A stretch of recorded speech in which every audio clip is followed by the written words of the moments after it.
The Minister of Education and Training from Australia, Honourable Christopher Pyne, the Associate Secretary, Department of Education and Training Australia, and Mr. Tony Cook, the Chief of Staff of the Office of Honourable Prime Minister, Honourable Minister and accompanying delegation, Excellency, the Australian High Commissioner, Ms. Margaret Twomey, the ACAP leader, Dr. Priscilla Pamau, Joanne Ho from Australian High Commission, members of the diplomatic corps, senior staff of the Ministry of Education, my colleagues, but guests, ladies and gentlemen. Very good Bula Vinaka to you all, and thank you for coming over. It's a special day for the Ministry of Education. Honourable Minister, welcome again to Fiji. Quite a number of commonalities between myself and Honourable Minister. We're both of the same age. The difference is that he joined politics when he was 25 years of age. So I need to learn a lot from him. Honourable Minister, it's indeed a pleasure and a privilege to be here at this important occasion, the handing over of the printer by the Australian Government by His Honourable your good self. I must say that it's not only about the printer handing over. This occasion is to renew our relationship, the relationship that we have had with the Australian Government in terms of their contribution to the growth and development of the wisdom in Fiji. Minister, the help that your government has been providing to us, the Ministry of Education, is invaluable. As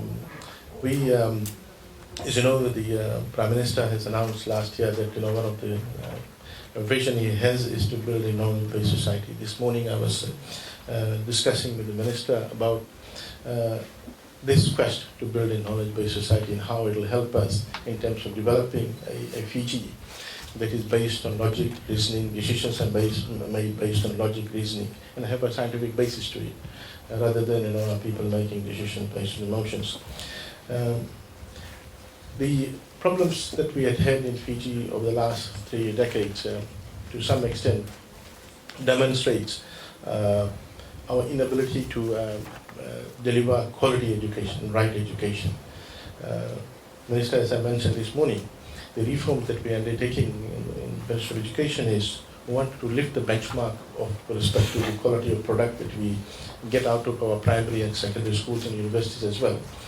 And as well as ensuring that education is right education, education which helps us build the society that we all are after, a society where everyone lives happily, peacefully, a society which helps in the delivering of the overall vision of the country in terms of ensuring that we have growth which is partially distributed equally and immaterial of where people originate from.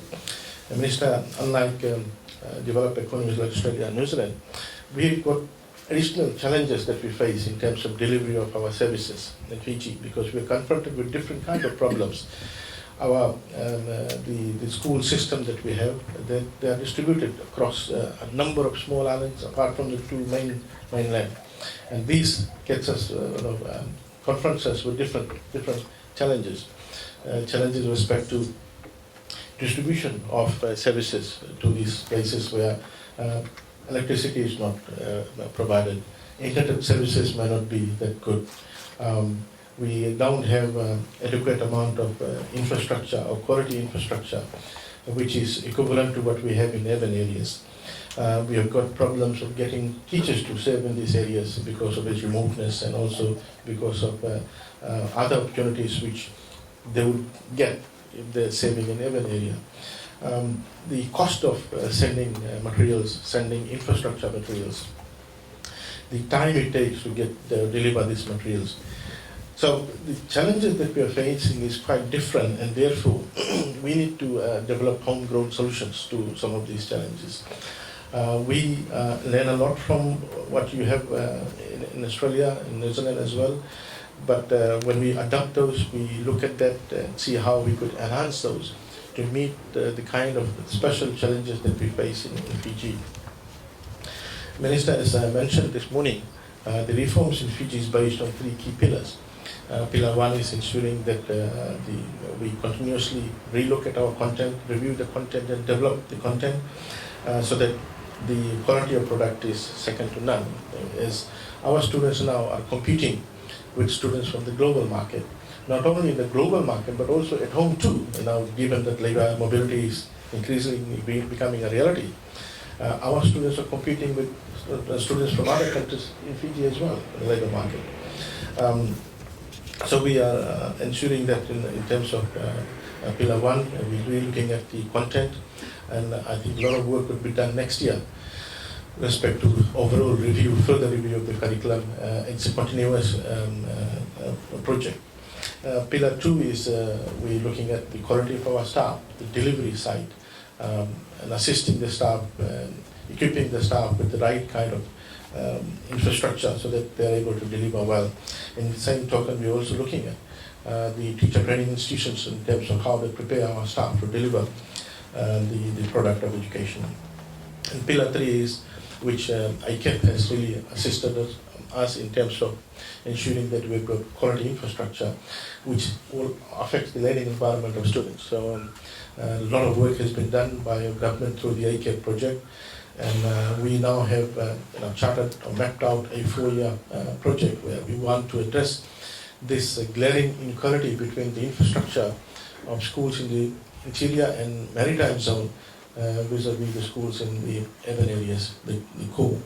We want to ensure that there's no difference between the center and the periphery, and therefore we are able to maintain the basic minimum scale in terms of student numbers in these schools, and parents do feel that the quality of education is not compromised by sending their children to these schools in the outer islands and interior.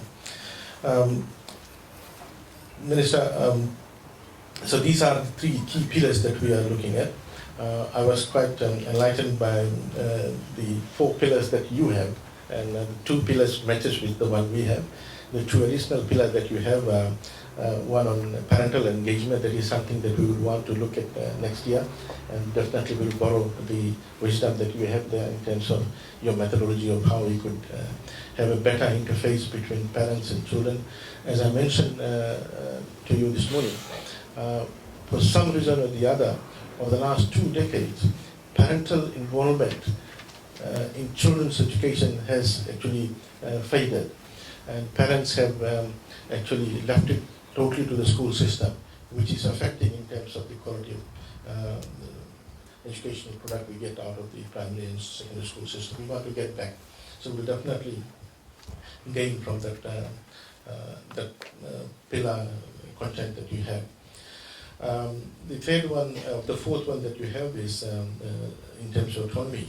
We have, given that it is basically the infrastructure of most of the schools are not owned by government, so we have fairly degree of autonomy.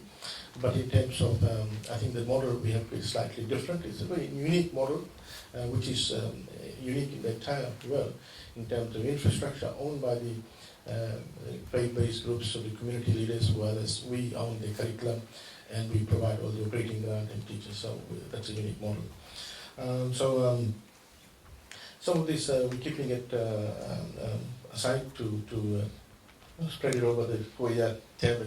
So Minister is facing an election next year, so I wish you all the best, Minister, on that. Ladies and gentlemen, again I want to thank the Australian government for the extensive support that they have provided to the education sector, unmatched by any other country with respect to educational assistance to Fiji, and good leadership in the ground by Joanne and the ICAP leader, Dr. Puamau. Must say that you've got a very good team out down here with the able leadership of Her Excellency Mr. Minister, pass our regards to your Prime Minister, Tony Abbott, and our sincere thanks for the commitment that the Prime Minister and your government has made towards ensuring that the 200,000 so children that we have are not deprived of immaterial what is the broader political scenario, political landscape is. I think that demonstrates Australian government's wisdom in terms of ensuring that the children are not deprived of quality education.